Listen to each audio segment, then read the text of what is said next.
ભાવનગરમાં જે નવા ઈવા કોમ્પ્લેક્સમાં જઈશું તો સીબીએ નવું એક્શન અને જે પાઈ મચાઈ હતી જેમાં જઈશું ઇકોના બ્રોકિંગ ઓફિસમાં જઈશું સેબીની ટીમે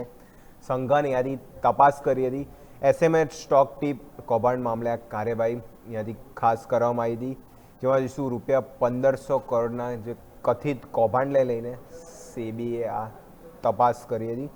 જેમાં જઈશું હનીક શેખ ઉર્ફ જે ખાટકી સાથે જે જોડાયેલા સ્થળો પર જઈશું ખાસ આ તપાસ કરવામાં આવી હતી પમ્પ એન્ડ ડમ્પ કૌભાંડ મામલે સેબીની તપાસ હોવાની યાદી માહિતી જે સામે આવી રહી છે અને અગાઉ ઈડીએ પણ ભાવનગરના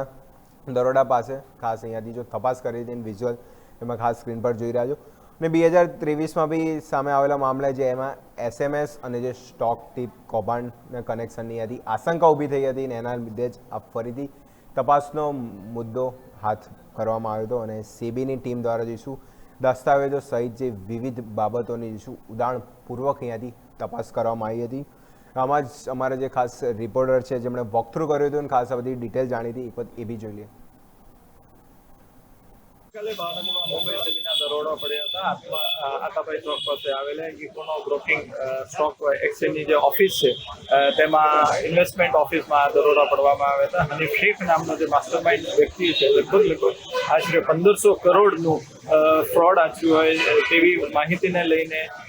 સેબીવાળાએ અહીંયા દરોડા પાડ્યા હતા જેને લઈને લગભગ 8 થી 10 કલાક તપાસ ચાલી હતી અને બધું સાહિત્ય સેબી લોકોના અધિકારીઓ તે લઈને પહોંચ્યા હતા તેમની ઓફિસે અને જે 2025માં પણ ઈડી દ્વારા આને લઈને જ તે એક દરોડો પાડવામાં આવ્યો હતો અને ક્યાંક ને ક્યાંક આ માસ્ટરમાઇન્ડ જે હનીફ શેખ છે તેની modus operandi pump and dump કૌભાંડની હતી અને પમ્પ એન્ડ ડમ્પ કૌભાંડમાં પેની સ્ટોકને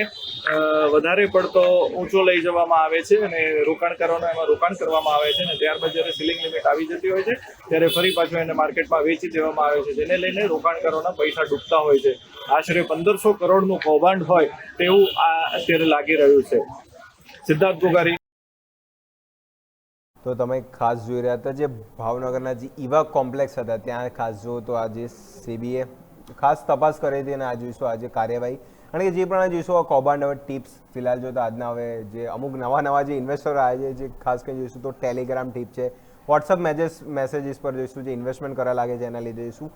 એક જે પકડાયો હતો અને તમે ટોટલ કૌભાંડની અમાઉન્ટ જો 1500 કરોડ એટલે જોઈશું ઘણા બધા લોકોને અહીંયાથી પૈસા જોઈશું આ રીતના અહીંયાથી એના લીધે જો સીબીએ નવી તપાસ હાથ ધરી.